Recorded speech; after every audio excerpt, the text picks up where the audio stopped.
Hola mi gente, ¿cómo están? Mi nombre es Alba Mar, me pueden decir Alba, el canal se llama Seriela, estamos aquí para hablar de libros, algunos de ellos en español desde Puerto Rico. Hello, my name is Alba Mar, you may call me Alba. Channel name is Seriela and we're here to talk about books and some of them in Spanish from Puerto Rico. Yeah, I was going to film this yesterday, but I had a fantastic day, a wonderful day, because any day that I could speak to all three of my children is a wonderful, happy day. Yeah, so what have I read? What have I finished since we last talked? What am I currently reading, and what do I plan to read for the hectic month of March? Before I start, I want to recommend a podcast that came out recently, a 7-part podcast in 2 languages. You can listen to it either in English or in Spanish. It's called La Brega, which is stories about the Puerto Rican experience here on the island as well as in the States. So yeah, I'll leave the link down below. And I have a dumb question, something that has been tickling my mind since I first started watching BookTube, and that is that I've noticed some booktubers sit on the floor to film. Why? Why? Only because I know that if I had to sit on the floor to film, I would never do it. I would never be able to get up, not at my age. So yeah, I would appreciate it if you explain that to me down below. I've thought about it since first watching BookTube. Okay, so what have I read? The first one that I read was Saving Jesus from the Church, which was the BookTube Spin Selection, number 15. It's always, to me, gratifying to recall that the preacher, Jesus, the historical Jesus, was a Mediterranean peasant who believed in inclusion, radical inclusion. Yeah, it cites this one, John Dominic Crossan, frequently. Jesus, a Revolutionary Biography, which I highly recommend. Both of them are very good. This one has, you know, a United States viewpoint. That's the audience, not so much John Dominic Crossan. So yeah, I was glad to finish Saving Jesus from the Church, and he has a very distinct sense of humor. Yeah, I like that. I appreciated that. And then what did I finish? I finished San Juan Noir. Oh, yeah, I have the notes on the back here. It's on the back. Because it was my first reading of noir, first of all. And second of all, I'm not much of a short story reader. So this was another new experience for me. This edition is published in English. I got the Spanish version on Kindle, and I will be rereading it because it really captured my imagination. It's very atmospheric. I immediately was transported to those sections of San Juan which are described here by every single author. There are different parts of San Juan. There's Old San Juan, there's Santurce, there's Rio Piedras, there's Atorrey, there's so many different sections of San Juan depicted here, and very beautifully. And then some of the stories, they're all dark. They all have to do with phantasmagorical scenes, magical realism, crime. The seamier side of San Juan which tourists don't generally see unless they're coming specifically for that.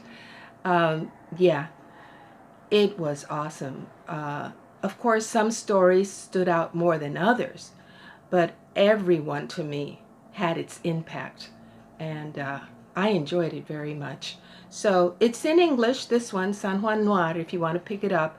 I would love to see Ponce Noir and different sections of Puerto Rico, even rural noir. I would love to see that happen. So yeah, the editor is Mayra Santos Febres, just in case you wanted to know. Then I finished Clap When You Land by Elizabeth Acevedo. And this is a YA novel about two half-sisters. Their father dies in a plane accident, and they did not know that the father had two families, which is something that frequently happens in migrant families.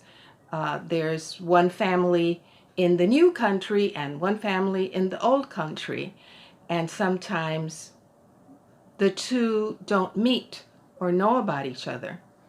In this case, a tragic airplane accident brings that truth to light, and how the two families, the two sides of the coin, deal with that new information, plus the grief involved with their father's death, because he was a good father.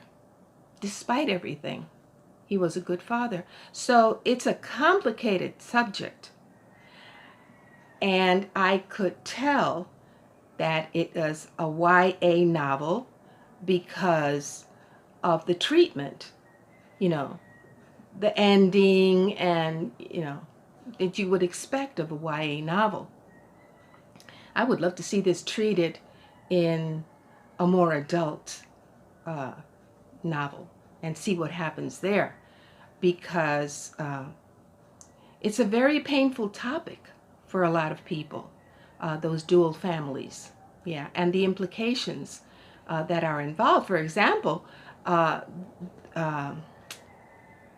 Camino, her name is Camino, the young lady who lives in the Dominican Republic, has aspirations to move to the States and study to be a doctor. And what her father's death does to those dreams, and the situation that she has as a poor Puerto Rican woman by herself with no family because her mother has died of cancer, and she lives with an elderly aunt.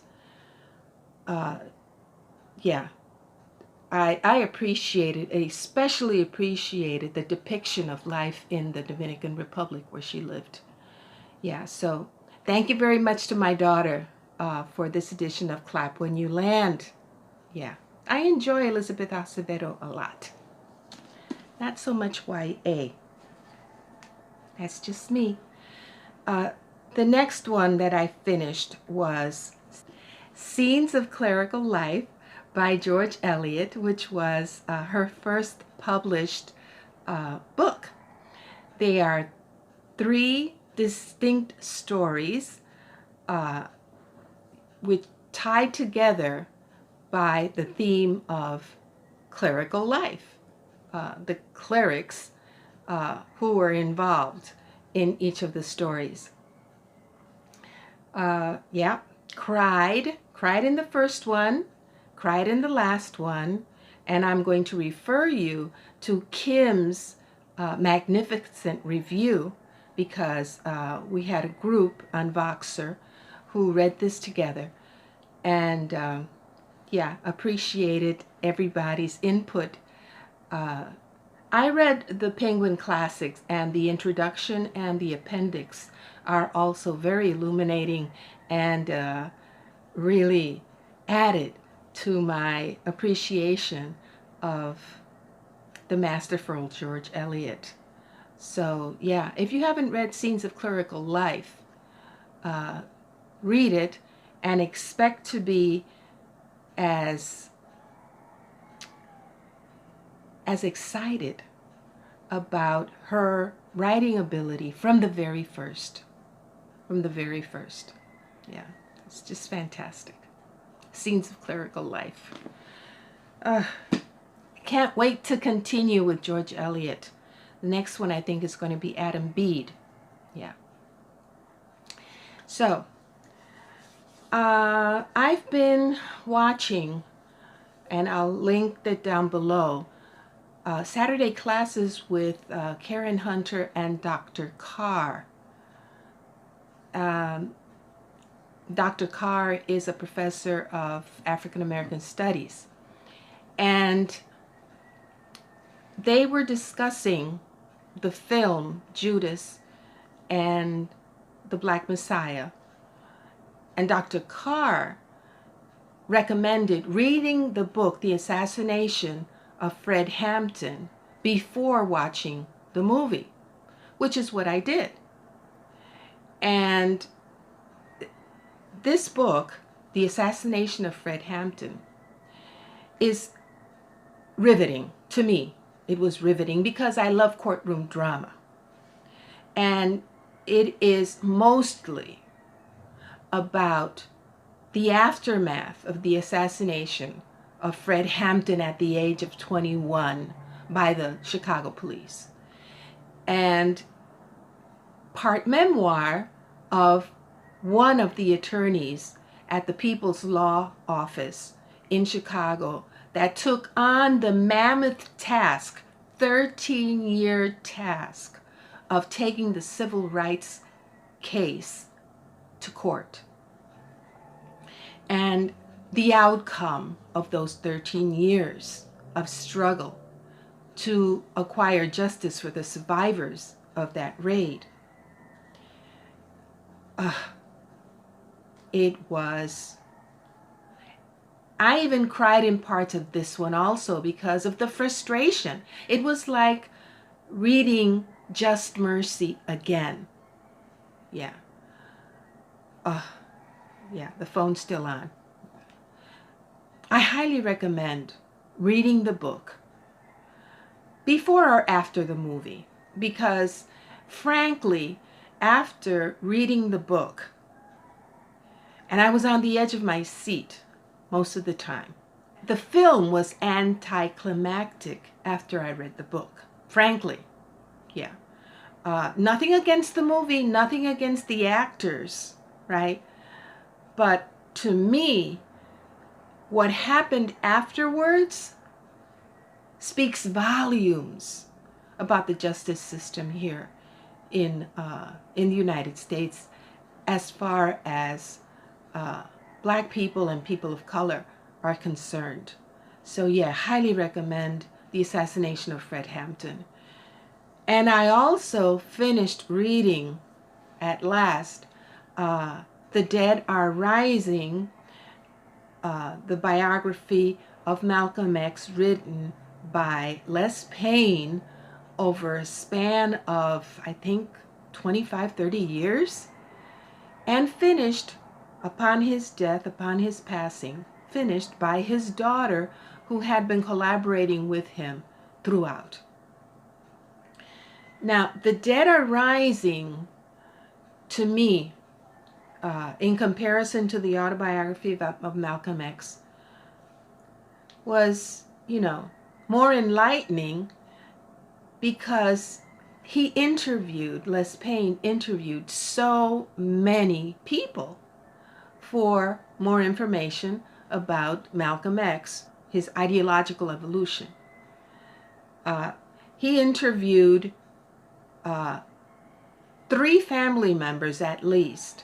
He interviewed schoolmates. He interviewed cellmates. He interviewed members of the Nation of Islam. He interviewed so many people to get a better picture of Malcolm X as a human being.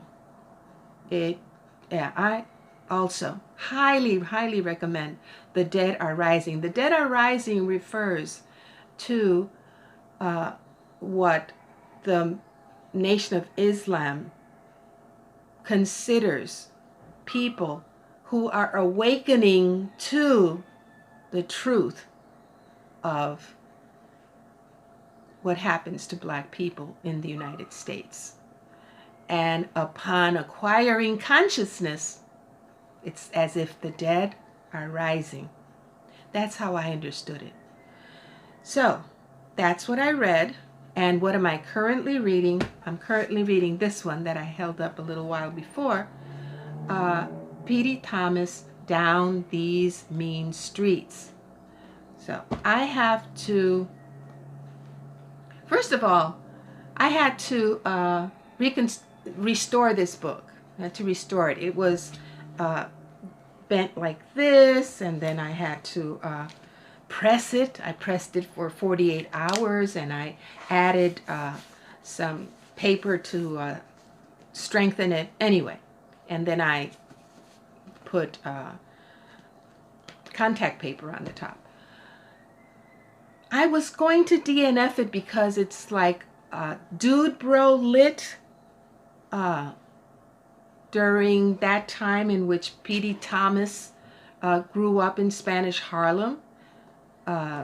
It starts in the Depression era, and goes through World War II, the 1950s. They started in Harlem, living in Harlem as a very, very poor family. And because of the Second World War and being able to find better work conditions, they were able to save up for a house in Long Island. And there is where P.D. Thomas, who is the darkest member of this Puerto Rican family, starts to acquire consciousness of his color and what that means in the United States. And that's why I haven't DNF'd this book, because frankly, the misogyny in this book, the violence against women, and yeah, and and the street language that I don't understand, right? That is no longer, that is anachronistic, and I don't understand a lot of it. But I keep pressing on because this is a topic that is so neuralgic still in the Puerto Rican community, in both places, on the island and over there. And he presents it in a way that is absolutely on target. On target.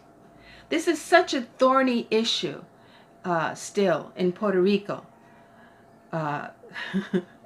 When some people cannot even stand you saying Afro-Boricua because they think you're trying to divide the people, and we're all one, and we're the mixture of three races, and we have the best of all worlds, and it is not true.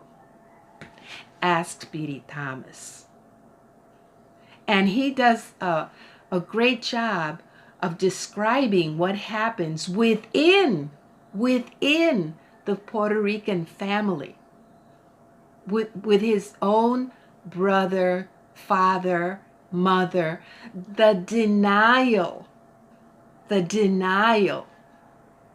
that racism exists, that prejudice exists, that colorism exists, that it is a real thing. A real thing. Yeah. Yeah. So I'm going to press on with Down These Mean Streets by P.D. Thomas. I read this when I was a very young woman. And of course I hadn't the awareness of misogyny and, half the things that I'm aware of now.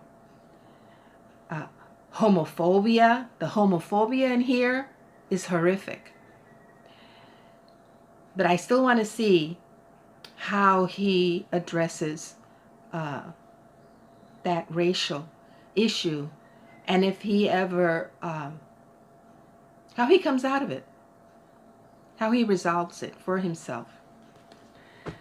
Yeah.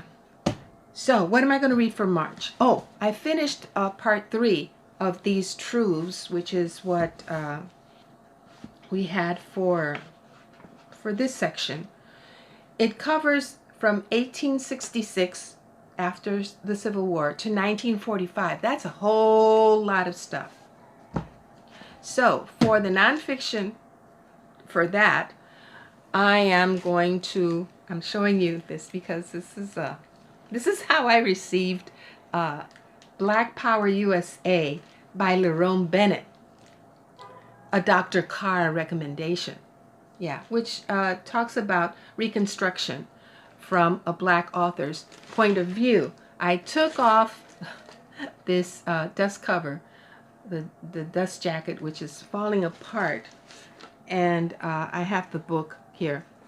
For Puerto Rico, I'm going to read for Women's History Month, Teresa Angleró Sepúlveda, biography of the first labor organizer of the sewing industry here in Puerto Rico. Sewing industry, loose term. We'll see what the sewing industry was all about in Puerto Rico. By Blanca Medina Baez, who has showcased a lot of labor organizers and women labor organizers here in Puerto Rico. Blanca Medina Baez, a Puerto Rican historian. Then, for Puerto Rican fiction, I'm going to continue with Mayra Santos Febres, Cualquier Miércoles Soy Tuya, because I read a Mayra Santos Febres book in San Juan Noir. I'm going to continue with this one. It's a novel by Mayra Santos Febres. For March of the Mammoth and March Mystery Madness, Jen at Remembered Reads gave me, yeah, the phone's still working, gave us a wonderful recommendation. I will leave all the links possible for both March of the Mammoths and March Mystery Madness, and she recommended cheating, basically, by combining a mystery, a chunky mystery, with March of the Mammoths. And I have this bind up of mystery stories by Mexican author and personality Paco Ignacio Taibo II. Todo Velascoran. Velascoran is one of his characters, right? Hector Velascoran Shane, ingeniero, engineer. And singular independent detective. It's about Velascoran, who's a detective in Mexico. So yeah, this clocks in at 818 pages. So yeah, for both March Mystery Madness and for March of the Mammoths. That's what I have. And then here is the book, Black Power USA, The Human Side of Reconstruction, 1867 to 1877 by Lerone Bennett Jr. And even though the dust jacket looks like that, like it's deteriorating and falling apart, the book is in very, very good condition, and the print, easy to read. Yeah. So that's going to be my nonfiction for these truths, and another one for Women's History Month. Recommendation from Britta, Red Rosa, which is a graphic biography of Rosa Luxemburg. That looks so interesting. And by the way, that group that we have in Voxer also recommended reading The Rise and Fall of the Third Reich, which is why I, thought I would read this for Women's History Month. Phone turned off. Okay, let's finish. I've noticed that Mel at Mel's Bookline Adventure and Robert at Barter Hordes have mentioned the K-dramas that we have been watching as a group on Voxer.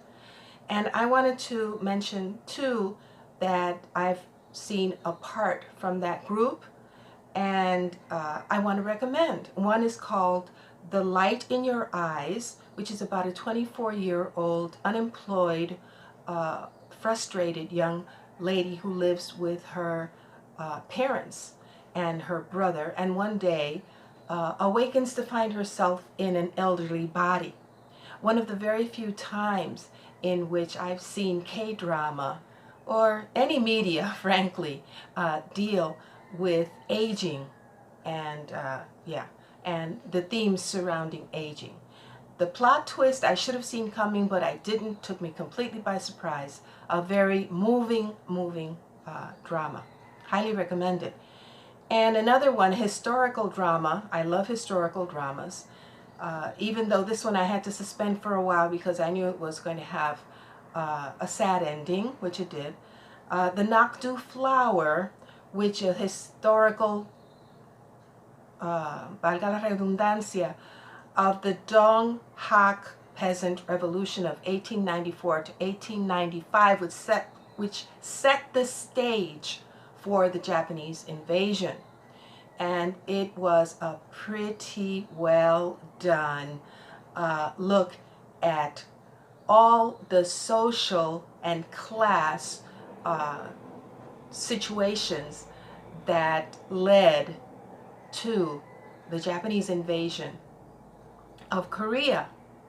Wonderful, wonderful, wonderful, wonderful historical drama about two half-brothers who find themselves on opposite sides of that conflict.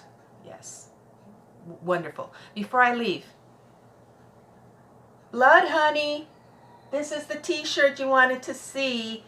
My daughter-in-law bought me that t-shirt. Wonderful, silky, soft t-shirt made in Arecibo, Puerto Rico. And if she sends me the information, well, I will leave it down below for you. Okay? Lots of people are making t-shirts in Puerto Rico. Yeah, with the economy the way it is. Okay, so that's all for now. Don't forget to leave me your answers to my question, why are you sitting on the floor? And yes, thanks so much to the new subscribers. I appreciate your time very much. Let's keep on reading. Take care of yourselves. We haven't come out of the pandemic yet. Y a toda mi gente, los quiero mucho. Sigan leyendo. Adiós.